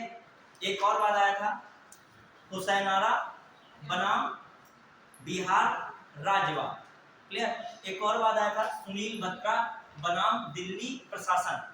क्लियर? ये सारे वाद उनको इंगित करते हैं न्यायिक सक्रियता को, और न्यायिक सक्रियता के माध्यम से किसको इंगित करते हैं? देखो ये बात तो पीआईएल है लेकिन हिस्सा किसका है? ये जो यही ना होता तो पीआईएल नहीं होता तो ये बात कैसे होते? जैसे एक आता है एसटी गुप्ता बनाम भारत सरकार वाद, एक आता है एमसी मेहता बनाम भारत सरकार। ये सारे वाद आपको देखना पड़ेंगे, इसलिए मतलब कौन से वाद दे दिया और कह दिया इनमें से कौन सा वाद जो है न्यायिक सक्रियता से जुड़ा है या पीआईएल से जुड़ा है। तुम नॉर्मली बस पढ़ के गए होगे, सपोज हल्का पढ़ के टच में गए होगे और वहां पर तुमको ये वाद आया, तुम तुरंत पहचाने वाला मूल अधिकार से लगा रहे होगे, पता नहीं कौन कौन से मूल अधिकार से कुछ लोग लगाने, उन लोगों लगाने डीपीएसपी से, कुछ संविधान के प्रावधान से, और मतलब वो निकला ऑप्शन में क्या था? न्यायिक सक्रियता से निकला या पीआईएल से निकला। तो जितने भी वाद हैं मैं सारे एक तरफ से उनको क्या कर दूंगा? डाल दूंगा। जैसे विशाखावाद आया था, विशाखावाद में क्या मैटर था? बताइए, विशाखावाद कुछ सुना है कि नहीं? है क्या पहली बार सुन रहे हो? अच्छा, एक विशाखा गाइडलाइन तो सुना ही होगा। हाँ ये तो सुना होगा ना, बहुत चर्चा में आया था 2013 में शायद ये विशाखा वाला मामला चला था। मतलब इस पर कानून बना था 2013 अधिनियम आया था, पता है विशाखा वाले मैटर में। यही सब इससे जब आता है निबंध आता है तो आप पॉलिटी को कैसे ऐसे में अपने क्या कर दोगे? जोड़ पाओगे। जिसने उतने पढ़ा है, मूल अधिकार पढ़ा है, केवल उतने पढ़ा तो उसी एरिया में जाएगा। अगर पॉलिटी में आया महिलाओं पे लिखने को आया तो मैं इसको जरूर लिखता हूँ विशाखावाद को, माने मैं लिखूंगा इसको बात को, जनहित याचिका की इस बात को लिखूंगा, तुमको भी लिखना चाहिए। जो कोई जरूरी थोड़ी है कि हर चीज करंट की महिला वाली वहां जुड़ी जाएगी। डाटा पढ़े वो करंट का कोई डाटा आया महिलाओं संबंधित, सबने वही लिखा है। वही नारी बंधन शक्ति अधिनियम के तहत लोकसभा विधानसभा में 1/3 कम से कम महिलाओं को क्या दिया जाएगा? आरक्षण दिया जाएगा। तो वो तो हम भी लिखेंगे, एक लाइन में हम भी खत्म कर देंगे। अब विशाखावाद में क्या था? जो महिलाएं कार्यस्थल पे जाती हैं तो उनके साथ यौन उत्पीड़न होता है, तो उसको रोकने के लिए क्या लाया गया था? विशाखावाद जो आया था, तो उसमें सुप्रीम कोर्ट ने कहा था कि महिलाओं को जो इन चीजों से बचाने के लिए उनकी सुरक्षा का क्या किया जाए? उपबंध किया जाए। तो उसी पे आगे चल के 2013 में क्या आया? कानून आया था। तो मान लीजिए ऐसे जुड़ा हुआ हो कि महिलाओं की यौन उत्पीड़न संबंधित, कार्यस्थल पर यौन उत्पीड़न संबंधित कौन सा जो है जनहित याचिका संबंधित वाद है, 4 लिखे हों। वहाँ लिखा हो विशाखावाद बनाम राजस्थान सरकार, लिखा हो एसपी गुप्ता बनाम भारत सरकार वाद, लिखा हो एमसी मेहता बनाम भारत सरकार वाद, फिर लिखा हो दिल्ली प्रशासन बनाम सुनील बत्रा वाद। तो इसमें कैसे जान पाओगे? जरा सा पढ़े होगे आराम से कौन सा लगा दोगे? और ये किससे जुड़ा टॉपिक है? अब देखो दिक्कत क्या होती है जब सिलेबस होता है बहुत बड़ा, खासकर यूपीएससी में सिलेबस बड़ा, ध्यान दीजिएगा हर सब्जेक्ट का सिलेबस बड़ा है, और हर सब्जेक्ट के सिलेबस में हर टॉपिक इतना खतरनाक नहीं है, आपकी निगाह तक वहां तक नहीं पहुंची होती है। मान लीजिए टॉपिक ही न्यायिक सक्रियता गवर्नेंस वाला छोड़ के ही स्टूडेंट जा रहा है, वहां सामान्य क्वेश्चन आ रहे नहीं हो पा रहा है, कठिन आता ही नहीं, उसमें सामान्य आएगा नहीं हो पाएगा। जैसे एक क्वेश्चन आया था पीआईएल के भारत में प्रवर्तक, पीआईएल के भारत में प्रवर्तक पीएन भगवती एवं कृष्णा अय्यर को माना जाता है। फिर अगला स्टेटमेंट था पीएन भगवती भारत के उस समय पीआईएल के समय मुख्य न्यायाधीश की भूमिका में थे। दो स्टेटमेंट है, बताइए कौन सही होगा कौन गलत होगा, क्या मतलब दोनों का स्टेटमेंट क्या होगा, समझ पाया कि नहीं? देखो अभी पीआईएल आएगा बता रहा हूं, जैसे यही मैंने पीआईएल किया, यही पे मैं न्यायिक सक्रियता कर दूं। पहला स्टेटमेंट हो न्यायिक सक्रियता की सर्वप्रथम अवधारणा अमेरिका में उत्पत्ति हुई, न्यायिक सक्रियता की अवधारणा सर्वप्रथम अमेरिका में उत्पत्ति हुई। फिर दूसरा स्टेटमेंट हो कि न्यायिक सक्रियता की भारत में नींव रखने का श्रेय पीएन भगवती, कृष्णा अय्यर, चिन्ना स्वामी रेड्डी, मान लीजिए डीए देसाई नहीं भी दिया और तीनों नाम दे दिए तो क्या हो जाएगा? सही हो जाएगा। दोनों बातें क्या है? सही। सही है। फिर मैं पूछ रहा हूँ न्यायिक सक्रियता भारत में सामाजिक न्याय तथा नागरिकों के अधिकारों के संरक्षण के लिए एक महत्वपूर्ण भूमिका निभाता है। फिर अगला स्टेटमेंट हो जनहित याचिका के अंतर्गत न्यायिक सक्रियता आता है, बताइएगा ध्यान दीजिएगा। पहला क्या है? सही है। दूसरा वाला क्या है? गलत। मैंने उसमें उल्टा कर दिया है ना, इसमें क्या किया है? जनहित याचिका के अंदर थोड़ी न्यायिक सक्रियता आएगा, न्यायिक सक्रियता एक व्यापक रूप है, उसी से क्या निकलता है? उसी का एक साधन कौन है? पीआईएल है। क्लियर? अब आ जाइए कुछ बातें, तो अब हम लोगों ने यहाँ तक देखा था, अब आप एक बार पूरा शुरू से आके जोड़ डालिए, फिर हम जो है किसको बात करते हैं, किसकी चर्चा करते हैं, तब ये न्यायिक सक्रियता में कंफ्यूजन होगा, तब हम किसकी चर्चा क्यों करेंगे? पीआईएल। पीआईएल खुद बड़ा एक टॉपिक है, उसको कवर करेंगे। अब बिल्कुल बेसिक से मुझे बताइएगा। अब देखो पीआईएल के क्यों कई सारे नाम हैं, क्योंकि हर जगह सब अपने अपने तरीके से यूज कर रहे हैं। जैसे अमेरिका में आया तो अमेरिका में इसको इंग्लिश में ही लिटिगेशन वर्ड यूज किया गया। अब भारत में शायद इसके लिए लिटिगेशन यूज ना वर्ड किया था, कुछ और किया था, लेकिन जब अमेरिका से हमने लिया है तो इसीलिए वही वर्ड हम लोगों ने यूज किया। लेकिन एग्जाम में पता लगा पीआईएल दे ही ना, पीआईएल की जगह क्या लिख दे? सोशल, या लिख दे, हिंदी इंग्लिश में लिखे हैं सोशल एक्शन और लिटिगेशन। इंग्लिश मीडियम तो ये है, हिंदी मीडियम में लिख दे सामाजिक क्रिया याचिका, ऐसे तो लिख दे। तो अगर नाम इसलिए याद करने होते कि दिमाग में तुरंत भाई स्किप तो कुछ करे, कुछ तो याद आएगा ना, स्किप भी कर जाएगा, वो एक कोई नई चीज होगी, नई चीज नहीं है, सब क्या है? उसी का नाम है जनहित याचिका। अगर जनहित है तो जनहित में कौन आता है? सामाजिक क्रिया आती है, उसी के लिए क्या है? याचिका। अब जो है अब स्टार्ट से कर रहा हूँ, वही बताइएगा, फिर हम लोग आगे बढ़ते जाएंगे पीआईएल पर। स्टार्टिंग से सबसे पहले जो स्टार्टिंग की जाए हिस्टोरिकल बैकग्राउंड देखा जाए, हो गया हिस्टोरिकल बैकग्राउंड। उसके बाद भारत के बैकग्राउंड में देखा जाए कौन सा दशक था? 70 80 नहीं, अब पीआईएल नहीं कर रहा हूँ, अभी उसी को पढ़ रहा जो पहले वाला उसको रिवीजन पीछे चला रहा। 70 वो कौन सा दशक था? 70। जो पीआईएल आएगा वो 80 के दशक में आएगा। क्यों आएगा? 1979 में पहला मामला आया था पीआईएल का, अभी मैं बताऊंगा 1979 में क्या था, उसकी भी चर्चा होगी। देखिए पहले बैकअप से आइए, फिर हमें गड़बड़ हो जाएगा। हाँ, फिर आइए कहाँ पे? सक्रियता हो गया, फिर आगे बताइए क्या हुआ? न्यायिक सक्रियता के बारे में जान गए। न्यायिक सक्रियता देखो, फिर देखा हम लोगों ने न्यायपालिका का हिस्सा क्या है? न्यायिक संयम, और फिर एक तरफ जा रहे थे न्यायिक अतिरेक में, फिर हम लोगों ने इसको पहचानना जाना, न्यायिक संयम क्या है, न्यायिक सक्रियता क्या है। फिर न्यायिक सक्रियता के बाद हमने एक माध्यम देखा कौन सा? पीआईएल। अब पीआईएल को थोड़ा समझिए, पीआईएल में क्या होता है? समानता। अभी इसको आराम से कराएंगे, लेकिन थोड़ा जनरली समझिएगा। पीआईएल में दो पक्ष होने, वैसे आपके समानता कितने पक्ष होते हैं? दो पक्ष होते हैं। सामान्यता, अच्छा एक चीज बताइए, न्यायालय में आप कब जाते हैं? जब आपका नुकसान कुछ होता है। बेसिक बिल्कुल समझिए, जब आपका कोई नुकसान होता है तो आप कहाँ जाते हो? न्यायालय में। न्यायालय में दो ही तरीके से व्यक्ति जाता है, समझना, सामान्यता, या फिर कुछ उसके अधिकारों का हनन हो रहा हो, अधिकारों के संरक्षण के लिए जाएगा, या फिर सुनिए बच्चे बात नहीं कीजिएगा, आगे बैठे तो कतई बात नहीं करो। हाँ, मैं कह रहा हूँ क्या, या उसके अधिकारों का संरक्षण हो रहा है, अधिकारों का हनन हो रहा है तो अपने संरक्षण के लिए जाएगा, या कोई विवाद में वो क्या हो गया है, बिल्कुल व्यवहारिक रूप से बता रहा हूँ, आप उसमें ज्यादा उसमें ना दिमाग लगाएगा, रिलैक्स बिल्कुल। मैं दो बात बता रहा हूँ, न्यायालय में आप दो ही में सामान्यता जाओगे, या फिर आपके अधिकारों का हनन होता है, उन अधिकारों के संरक्षण के लिए न्यायालय जाओगे, या किसी विवाद में क्या होगे, फंसे होगे, तो उसका समाधान के लिए कहाँ जाओगे? न्यायालय जाओगे। सामान्यतः दो में ही जाते हो। अब आइए, समझ पाए कि नहीं? सामान्यतः व्यक्ति नॉर्मल तरीके से दो में ही जाता है। तो इसमें दो पक्षों का ही मैटर होता है। इसमें किसका पक्षों का मैटर होगा? एक जिससे लड़ाई झगड़ा हुआ है वो होगा, और जिससे मतलब एक तो जिससे लड़ाई झगड़ा हुआ है, जिससे कर रहे हो वो है, और जिससे हुआ है, दोनों लोग मतलब जा रहे हैं। कोई थर्ड पार्टी इसमें नहीं है।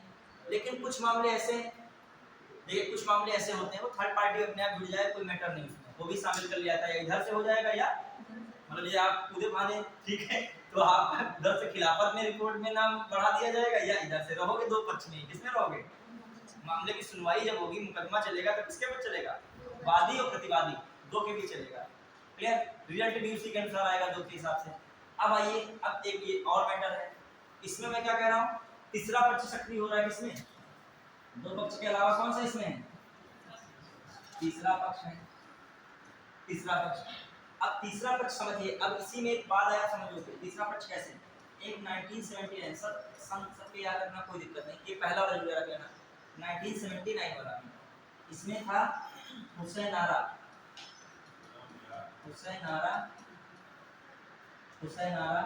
बनाम बिहार राज्य। हुसैन आरा बनाम बिहार राज्य। इसको देखने कितना कवर हो जाएगा, फिर लिखा ही दे। चलिए देखते हैं, हुसैन आरा बनाम क्या है? बिहार राज्य। अब बताओ इस मैटर में क्या हुआ? बहुत इंपॉर्टेंट पहला पीआईएल केस था, ये फर्स्ट केस था जो पीआईएल से जुड़ा। क्या था? फर्स्ट केस था, पहला केस था। देखो इसमें क्या था, विचाराधीन कैदी थे, उनको बिहार की जेल में रखा गया था। विचाराधीन कैदी का मतलब अभी फाइनली उन विचाराधीन का मतलब क्या होता है? अभी उनको सजा विचाराधीन है, ठीक है। तो विचाराधीन कैदी जेल में बिहार के बंद हैं, ठीक है। और वो कैदी जिस अपराध के लिए जितनी सजा पाते उससे कहीं ज्यादा सजा वो क्या कर चुके हैं? काट चुके हैं। तो इस मामले संबंधित इस मामले को वकील ने न्यायालय में याचिका दायर की, और वही याचिका इंडायरेक्टली क्या बनी? जाके पहली जनहित याचिका बनी। उस पर क्या हुआ, सुप्रीम कोर्ट या न्यायालय ने क्या सुनाया, फैसला क्या सुनाया उस पर कि 40,000 कैदी हैं जो सजा क्या कर चुके हैं? काट। जितना उन्होंने अपराध नहीं किया था उनको सजा शायद मिलती, उससे कहीं ज्यादा सजा क्या कर चुके थे? काट चुके थे। तो उनको त्वरित रिहाई दी गई। 40,000 लगभग कैदियों को क्या दिया गया? त्वरित रिहाई दी गई। तो यही वाला मामला, पहला वाला, इस मामले को क्या केस, क्या नाम दिया गया? हुसैन आरा बनाम बिहार राज्य। सबसे पहला केस आता है 1979। समझ पाए कि नहीं? इसमें कौन व्यक्ति है? कैदी नहीं पीड़ित हैं, वो नहीं बता रहे हैं, ठीक है। कौन बीच में थर्ड व्यक्ति कौन आया? वकील। वकील ने ही तो याचिका डाली जाके उनकी कि ये जो है कैदी जितनी सजा पाते उससे कहीं ज्यादा क्या कर चुके हैं? सजा काट चुके हैं। तो ये बात किसमें आ रहा है? ये बात है पीआईएल का पहला वाद है। क्वेश्चन आ जाए, पीआईएल का निम्नलिखित में से भारतीय संदर्भ इतिहास में पहला वाद सामने आया, तो उसमें लिखा हो यही, पहला लिखा हो हुसैन आरा बनाम बिहार राज्य, फिर लिखा हो सुनील बत्रा बनाम दिल्ली प्रशासन, फिर लिखा हो एसपी गुप्ता बनाम भारत संघ, और फिर लिखा हो विशाखा बनाम राजस्थान सरकार या राजस्थान, ठीक है। तो कौन सा लगा होगा? अगला आप समझिएगा, थोड़ा अगला भी समझते हैं। तिहाड़ जेल में कैदी बंद थे, समझना है कोई बेसिक बात, बिल्कुल मैं स्टोरी टाइप में आपको बता रहा हूँ।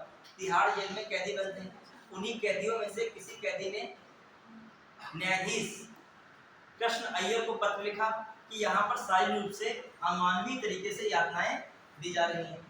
तो जो पत्र लिखा था उस कैदी ने कि यहाँ पर मानवीय रूप से क्या दी जा रही है? अमानवीय रूप से शारीरिक यातनाएं दी जा रही हैं। तो इस शारीरिक यातना जो पत्र में आया, उसी पत्र को न्यायाधीश ने किस रूप में बना दिया? याचिका के रूप में बना लिया। किसके रूप में बना लिया? और उस पर संज्ञान लिया। तो तिहाड़ जेल से जो कैदियों को इस तरीके से यातनाएं देना क्या की गई? हाँ, यहाँ पर समझो, ये एक सो मोटो केस कहा जाता है इसे,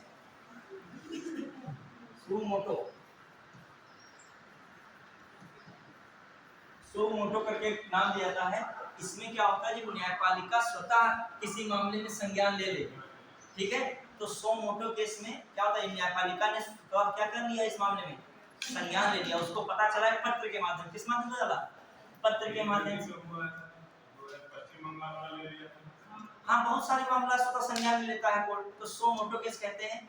उस मैटर में भी देखो कोई जघन्य अपराध जाते हैं तो उसमें जो है सुप्रीम कोर्ट अपने आप मैटर को लेता है। मान लीजिए किसान आंदोलन को ज्यादा बड़े स्तर पर हो गया तो उसको भी सुप्रीम कोर्ट क्या ले रहा है, संज्ञान। मान लीजिए ये वाला भी पश्चिम बंगाल का जो बड़ा दर्दनाक हादसा रहा, महिला का उत्पीड़न हुआ, तो उसमें क्या हुआ, सुप्रीम कोर्ट ने स्वतः संज्ञान लिया। तो ऐसे केसेस सो मोटो, मान लीजिए कैदियों ने पत्र के माध्यम से इंगित कराया और फिर कृष्णा मूर्ति जो न्यायाधीश थे, कौन, कृष्णा अय्यर ने उसको एक जनहित याचिका के रूप में बदलकर उस पर क्या की, कार्यवाही की। तो ये केस कौन कहलाता है, जो मैंने बताया, ये दूसरा वाला केस, ये कृष्ण अय्यर वाला केस है।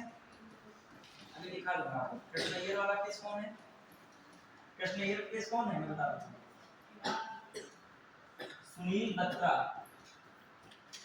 सुनील बत्रा बनाम, कौन सा है सुनील बत्रा बनाम, दिल्ली प्रशासन, दिल्ली प्रशासन। देखो जेल खतरनाक होती है, समझना। देखो जो लोकल जेल होती है जिला की, उनमें छूट मिल भी जाती है कैदियों को। जो जेल सेंट्रल होती है, या मान लीजिए लखनऊ में राजधानी में कोई जेल है सपोज है, तो कोई जो जेल बेहतर जगह पे होती है जहाँ पर प्रशासन बहुत तगड़ा होता है, वहाँ कैदियों को जो है जरा भी रिलैक्स नहीं मिलता है, संभावना रिलैक्स की नहीं होती। क्यों, क्योंकि वहाँ पर जो शॉर्टकट होता है वो नहीं चल पाता है, जो जेल के नियम होते हैं वही फॉलो करने पड़ेंगे, समझ रहे हैं नहीं सिस्टम में। जैसे हमारे सीतापुर में जेल में है सपोज दैट, तो शायद कैदी को कुछ रिलैक्स मिल जाए, मानवीयता तरीके से हो जाए। मान लीजिए कोई जेल ऐसा है जहाँ पे लिखा है कोई भी प्रकार का व्यक्ति, चाहे सेलिब्रिटी का है ना, कोई भी हो, या पैसे वाला हो या गरीब हो, सबको 2 घंटा 3 घंटा काम करना है तो करना है, क्योंकि वहाँ पर सेकंड वाला सिस्टम। और जो जिला स्तर का मान लीजिए थोड़ा बहुत व्यवहारिकता में काम चीजें चल जाती हैं, क्लियर। इसकी भी पोस्ट आती है, जेल को कंट्रोल करेगा। कारावास किसका विषय है, राज्य का। न्यायपालिका तो केंद्र का है, तो न्यायपालिका तो करी न्यायपालिका है, लेकिन कारावास संबंधित नियम वगैरह कौन बना सकता है, राज्य सरकार, क्लियर। चलिए तो दिमाग में रखेगा। अब हम लोग पीआईएल को ही लिखते हैं, स्टार्ट करें, पीआईएल के बारे में स्टार्टिंग कर रहे हैं। चलिए एक दो और केस बता रहे फिर स्टार्टिंग करते हैं। एक हमने कौन सा केस बताया, थोड़ा स्टोरी टाइप में चलिए। एक कौन बताया मैंने केस, सबसे पहला पीआईएल वाला, जेल में थे और सुजाता क्या कर चुके थे, सजा काट चुके थे। एक आया सजा तो काट रहे थे लेकिन उसमें यातनाएं ज्यादा दी जा रही थी। यातना के संबंध में केस आया, उसको कौन कहा जा रहा, सुनील बत्रा बनाम दिल्ली प्रशासन। आराम से भी दिखा देंगे, थोड़ा वो बना दिमाग में दोबारा सेट कर लें। आइए अगला एक केस है विशाखा,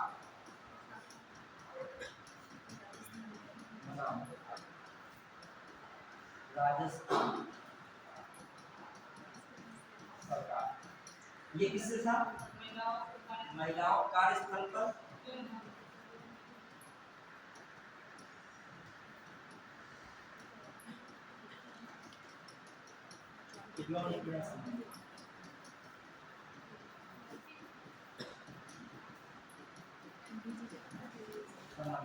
अब आइए इसके बाद एक और केस आता है, बताइए वो कौन सा था। 3 केस हो गए। एक जीजा घोष वाला केस हो गया, वो किस संबंधित था, दिव्यांगों से संबंधित। ठीक है, आप बस विषय वस्तु जान लीजिए, हर केस में क्या था, विषय था। ठीक है, एक आता है एसपी गुप्ता बनाम भारत संघवाद,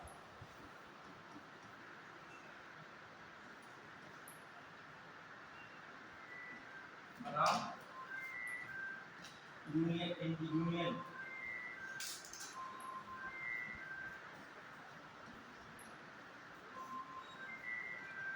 या यूनियन इंडिया या यूनियन ऑफ इंडिया, भारत संघवाद। अब इसमें क्या था, एसपी गुप्ता बनाम भारत संघवाद, क्लियर। अब इसमें क्या कहा जा रहा था, देखिए क्या ये भी बहुत बड़ा मैटर इंपॉर्टेंट रहता है, क्योंकि इसमें पीएन भगवती ने इंपॉर्टेंट रोल किया। पीएन भगवती का रोल रहा, किसका रहा, पीएन भगवती।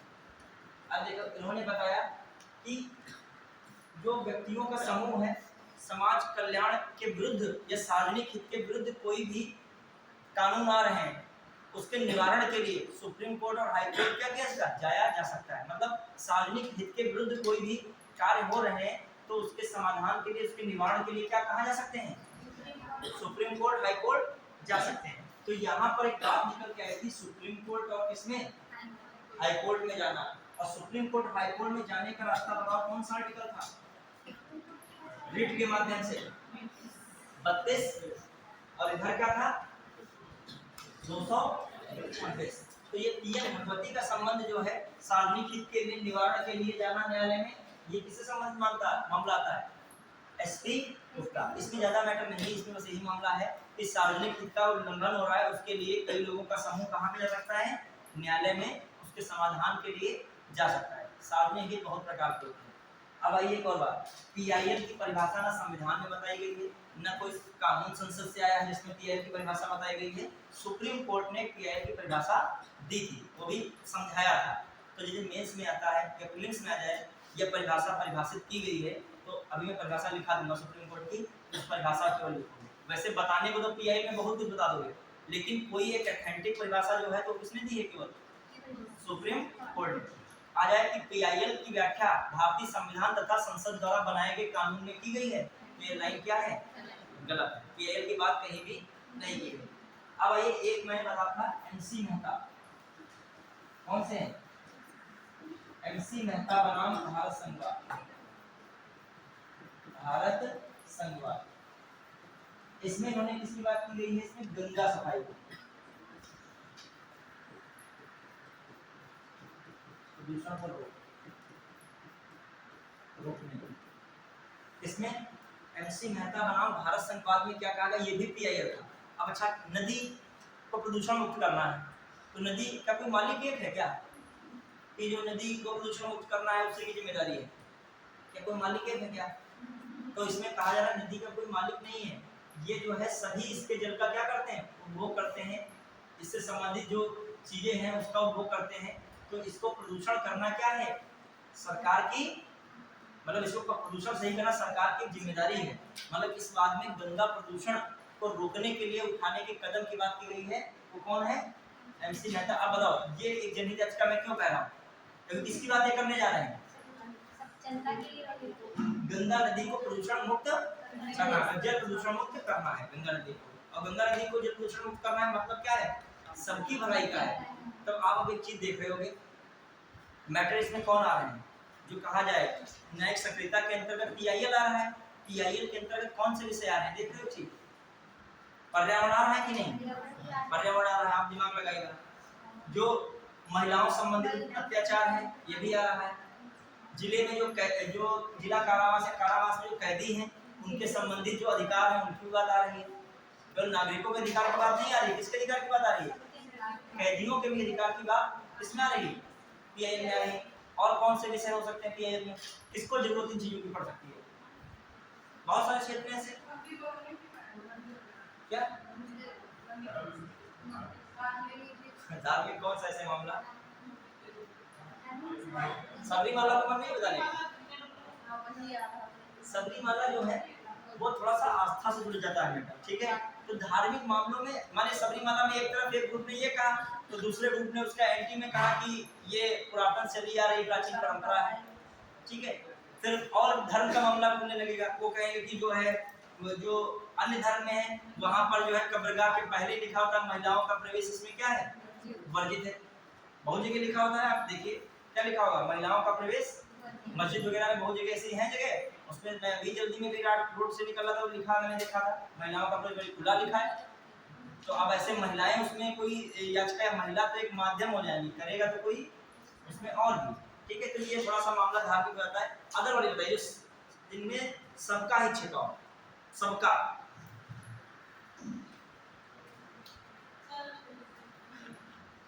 क्राइटेरिया बढ़ाइए, अपना दिमाग सब जगह लगाइए। किन मामलों में जो है जनहित याचिका दायर की जाती है बताइए? पारिवारिक मामलों में तो जनहित कौन होता? परिवार ही तो होता है, उसमें स्वयं का मामला। जब महिलाओं के लिए हो सकता है, महिलाओं संबंधित कोई अत्याचार हो रहा है उसके लिए जनहित याचिका हो सकती है। फिर समाज का कोई कमजोर वर्ग है उसके उत्थान के लिए क्या हो सकता है? फिर जो है पीड़ित बच्चे हैं या दंगा पीड़ित व्यक्ति हैं उनके उत्थान के लिए क्या हो सकता है? जनहित याचिका। पर्यावरण प्रदूषण इत्यादि की रोकथाम के लिए क्या कर सकते हैं? ये पर्यावरण सबके लिए एक जरूरत है ना, ये मतलब ऐसा सोचो जो विषय किसके लिए हो? सबके लिए हो। और बताइए, पर्यावरण हो गया। और एक और चीज होती है, जो राष्ट्रीय महत्व के स्थान स्मारक होते हैं उनके रखरखाव के लिए भी जनहित याचिका डाली जा सकती है कि ये कोई पार्क है, इसको कोई ध्यान नहीं दे रहा है, ये सबसे आस्था, सबकी आस्था से जुड़ा विषय है, इसको क्या कीजिए। हाँ, तो उसमें डाल सकते हो, जैसे मान लीजिए ताजमहल का वो जो है संगमरमर गंदा हो रहा है, मान लीजिए सल्फ्यूरिक एसिड के कारण और भी नाइट्रिक एसिड के कारण, तो आप डाल सकते हो इस जो है विरासत स्थल है, ये विरासत है देश की, तो इसको क्या किया जाए, बचाव किया जाना चाहिए। तो इसके लिए जनहित याचिका हो सकती है। और किन चीजों के लिए जनहित डाल सकते हो, बताइए कौन चीजों के लिए जनहित याचिका कर सकते हो। मतलब विषय, वैसे तो बहुत चीजों के लिए, विषय महत्वपूर्ण कौन कौन आ जाएगा, लिखो। ऐसे मान लीजिए कोई विषय बता रहा हूं, आप लोग बताओगे, बताइए। दंगा पीड़ित वालों के लिए हो सकता है, कोई दंगा पीड़ित व्यक्ति है, वो कहीं पे रुक रहे हैं, परेशान है, तो आप कह सकते हो उनके लिए खाने इत्यादि की मौजूद जो है व्यवस्था की कुछ की जाए, ये सबकी भलाई के लिए मानवता के नाते आप कर रहे हो, ठीक है। फिर आ जाइए, दंगा वही आपदा लगा दो इसमें, ठीक है, दंगा आपदा से पीड़ित, सही है, उसमें हो सकता है। और किससे हो सकते हो पीड़ित, कोई जो है कह सकता है जो पीड़ित बच्चे हों,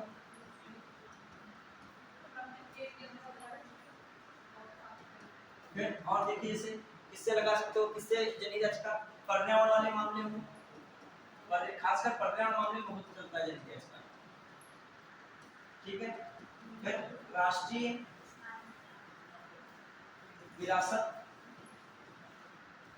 स्थल के रखरखाव के लिए भी हो सकता है। और बताइए कौन हो सकता है, रखरखाव। और बताइए कौन सी हो सकता है, कमजोर वर्ग कौन है, कमजोर वर्ग के लिए हो सकता है, जो भी कमजोर है, गरीब है। फिर आ जाइए, और कौन हो सकता है, न्यूनतम मजदूरी का भुगतान, न्यूनतम इसके लिए हो सकता है, यदि कोई मजदूर को न्यूनतम मजदूरी दे रहा है तो आप थर्ड पार्टी बन के जो है क्या कर सकते हो, जनहित याचिका डाल सकते हो न्यूनतम मजदूरी का भुगतान वाले मैटर में कर सकते हो, लेकिन उसमें जनहित छिपा होना चाहिए।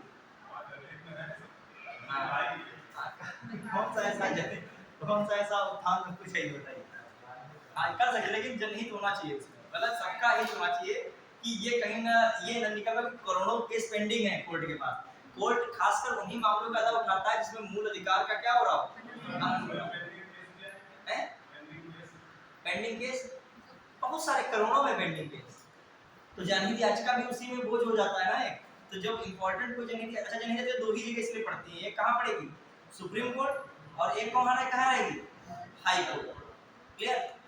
फीस भी डिसाइड होती रहती, कभी कभी प्रतिवादी 50 रुपये वाला सबको जोड़ लिया तो हर व्यक्ति का कितना रुपये पड़ेगा उसमें, 50 रुपया। मान लीजिए तुम्हारी जनहित याचिका तो सही नहीं है, जो उद्देश्य की पूर्ति नहीं कर रही, व्यक्तिगत लाभ उसमें ढूंढा जा रहा है, ठीक है। सपोज जनहित याचिका में आपको क्या ढूंढा जा रहा है, आपका आप स्वयं का व्यक्तिगत लाभ ढूंढ रहे हो, उसका उद्देश्य राजनीतिकरण है कुछ इस तरीके का है, तो मतलब उल्टा जो है फायर उल्टा चल जाएगा, उसमें क्या हो जाए कि वहां पर जुर्माना लगा दिया जाए, न्यायालय में सम्मन भेजा जाए कि आप क्या कीजिए, जुर्माना दीजिए। अच्छा आरटीआई में भी कुछ मामलों में है सूचना, मतलब ऐसी छोटी छोटी सूचनाएं मांगी जिसका कोई मतलब नहीं है। सपोज दैट रिजल्ट का वो रिजल्ट देना, तो उसके लिए भी एक वो मांगा जा रहा है, रिजल्ट कब तक आएगा, आयोग को खुद नहीं पता रिजल्ट कब तक आएगा। फिर मान लीजिए नोटिस आनी है तो उसके लिए पहले सोच रहे पीसीएस एग्जाम कब होगा, तो लिख के दे देगा आपको, अग्रिम जानकारी दी जाएगी, भी आयोग को ही डिसाइड नहीं है। मान लीजिए पीसीएस के लिए कोई डाल दे आरटीआई पे थ्रो कि पीसीएस एग्जाम की सही डेट बता दिया, जब आयोग को पता ही नहीं है तो आयोग क्या बताएगा सही डेट, क्लियर। कुछ चीजें ऐसी होती है जिसमें जुर्माना का प्रावधान है, जैसे आरटीआई में फर्जी की सूचना का पूछोगे तो जुर्माना भी जनहित याचिका में तो लग ही जाता है जुर्माना। अब आइए और बताइए कौन सी में हो सकता है, बताइए पर्यावरण हो गया, और कौन सी में लगा सकता है, जो विषय व्यापक हो, मूल अधिकारों के संरक्षण संबंधी ज्यादा जनहित याचिका रहती है, इसमें सब चीजें आ जाती है, मूल अधिकारों किससे संबंधित है, के संरक्षण से, ठीक। अब जो अगला टॉपिक जो हम लोग पूरा विधिवत पढ़ेंगे, स्टार्टिंग करेंगे, किससे करेंगे, ये तो हम केवल बता रहे थे, अभी हम लोग इसको पूरा विधिवत पढ़ेंगे, ग्राफ के तरीके से, डायग्राम से किसको पढ़ेंगे, PIL, और PIL हो जाएगा तो अगला टॉपिक क्या कर लेंगे, कवर कर लेंगे। क्लियर? अभी अब यहाँ पे देखते हैं, स्टार्ट करें तो ये ना हो आधा अधूरा हो जाए। 1 मिनट में बता केवल PIL लिखे हो तो आपको हमने बेसिक जो बताया है दिमाग में रखिएगा। सक्रियता, न्यायिक सक्रियता से सीधा जुड़ा कौन साधन है? PIL। PIL का जो अच्छा PIL पे थोड़ा बात करते हैं। कहाँ पे PIL का स्टार्टिंग हुआ? अमेरिका में। भारत में कब हो रहा है? 1980 के दशक में। भारत में PIL का जनक किसे माना जाता है? PIL के प्रवर्तक किसे माना जाता है? देखो सिंगल जन नाम आता है पीएन भगवती, लोग यही रटे बैठे हैं, लेकिन एग्जाम में जब क्वेश्चन आया तो दोनों का नाम दिया है, कृष्णा अय्यर और पीएन भगवती। दिमाग में रखेगा। पीआईएल किसका प्रमुख साधन है? न्यायिक सक्रियता का। पीआईएल को किस नाम से जाना जाता था? मैंने भी लिखा था, अभी मैं फुल फॉर्म सब बता दूंगा। सीएएल और एसआईएल और सीएएल, ठीक है? एसएएल, सीएएल और एसआईएल। मैं इसलिए लिखा रहा हूं, पता नहीं एग्जामिनर कभी कभी खेल खेलता है क्या? अरे जननी का बड़ा नाम है, कौन है इनकी? हिंगो रानी, क्या नाम है? हाँ हिंगो रानी कुछ करके हैं, जननी मदर ऑफ पीआईएल। क्या नाम? हिंगो रानी कुछ नाम करके हैं, हैं? नहीं पहला नहीं, उन्होंने बहुत सारे केस पीआईएल वाले, इन्होंने याचिका बहुत सारी कुछ की थी, इसीलिए पीआईएल की मदद। हिंगो रानी क्या नाम है इनका पूरा? ऑप्शन आएगा तो हो जाएगा। हाँ नहीं महिला नहीं था इसमें, इसमें था वकील ने दायर किया था। नहीं हुसैन आरा ये अलग बात है, नाम से भी कभी कभी नहीं होता है। ये मान लीजिए पूरा कोई ग्रुप होगा। हाँ अब बताइए, ये इनको माना नहीं जाता। पीआईएल कौन है? हिंगो रानी है, क्या नाम है कुछ करके, पूरा नाम क्या है कोई पता है किसी को? मदर ऑफ क्या है? पीआईएल नहीं, पीआईएल की माता है जननी से कहा, ये कह रहे हैं पीआईएल के जनक कौन है?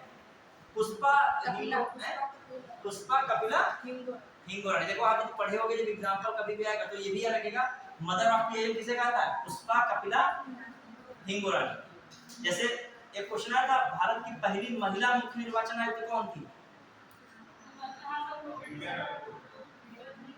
ये भी पीसीएस में क्वेश्चन आता है, ये भी आया हुआ क्वेश्चन है, महिला रिकॉर्ड क्षेत्र में देख लिया करिएगा। जैसे इन्होंने एकदम नई चीज बताई, ये भले ना आंसर बता रहा हूं लेकिन वो तो बता दिया गया। जैसे मैंने पूछा मदर ऑफ पीआईएल कौन है, तो अब ये दिमाग पे आपको लिखवा भी दूंगा, पुष्पा कपिला कौन है? हिंगो रानी। हाँ पुष्पा कपिला हिंगो रानी, यही है हिंगो रानी। आप दिमाग में तुम्हारा नाम रहेगा। हाँ बताइए, मुख्य पहली महिला मुख्य निर्वाचन आयुक्त कौन थी? लास्ट में पूछते चल रहे हैं, बात करें क्लास किसी भूल गए तुम लोग? पीसीएस में आया था 19 में लगातार, फिर यूपीपीसीएस में आया है 22 में। रामा देवी तो नहीं थी? ठीक है, तो इतने पीआईएल पे मिलते हैं नेक्स्ट क्लास में।